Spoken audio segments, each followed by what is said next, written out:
ঘূর্ণিঝড় রিমাল পূর্ণ শক্তি নিয়ে ঘন্টায় ৯০ থেকে ১২০ কিলোমিটার গতিতে স্থলভাগে আঘাত হেনেছে। এর ফলে উপকূলীয় অঞ্চল লণ্ডভণ্ড হয়ে যায়।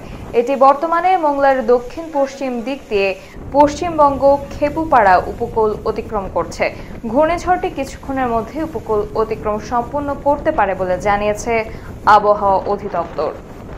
রিমালের প্রভাবে বৃষ্টির সঙ্গে ঝড়ে ঘরবাড়ি, দোকানপাট লণ্ডভণ্ড হয়েছে, ভেঙে পড়েছে গাছপালা। প্রাণহানির সংখ্যা এখনো না জানা গেলেও গত রাত ৯টা পর্যন্ত দুজনের মৃত্যু সংবাদ দিয়েছে দুর্যোগ ব্যবস্থাপনা ও ত্রাণ প্রতিমন্ত্রী মহিবুর রহমান। মোংলার সাতক্ষীরার শ্যামনগর, পটুয়াখালীর কলাপাড়া, কুয়াকাটা ও খেপুপাড়ায় ব্যাপক তাণ্ডব চালিয়েছে রিমাল।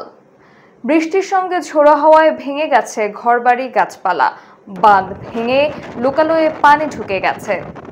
রেমালের তাণ্ডবে ব্যাপক ক্ষয়ক্ষতি হয়েছে কলাপাড়া, খেপুপাড়া ও কুয়াকাটায়। প্রতিনিধিদের পাঠানো তথ্য থেকে জানা যায়, এই প্রবল ঘূর্ণিঝড়ের প্রভাবে বিষখালী, সন্ধ্যা, পায়রা, আন্ধারমানিক, গলাচিপা ও তেঁতুলিয়া নদীর উপরে উপচে পড়া পানিতে বরগুনা ও পটুয়াখালীর নিম্নাঞ্চল প্লাবিত হয়েছে।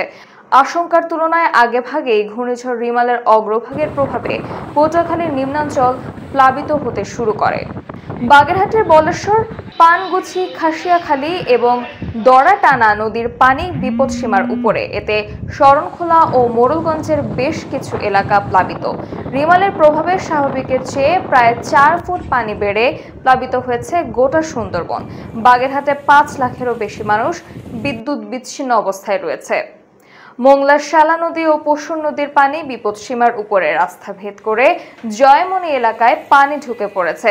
চট্টগ্রামে রিমালের প্রভাবে বৃষ্টিপাত হচ্ছে, পাহাড় ধসের আশঙ্কা করা হচ্ছে। কক্সবাজারে বঙ্গোপসাগরের জোয়ারে প্লাবিত হয়েছে ২১টি গ্রাম। ঘূর্ণিঝড় রিমালের আপডেট নিউজ পেতে চোখ রাখুন খবর সংযোগের ফেসবুক পেজ ও ইউটিউব চ্যানেলে। এতক্ষণ সঙ্গে ছিলাম আমি সামিহা তাবাসসুম।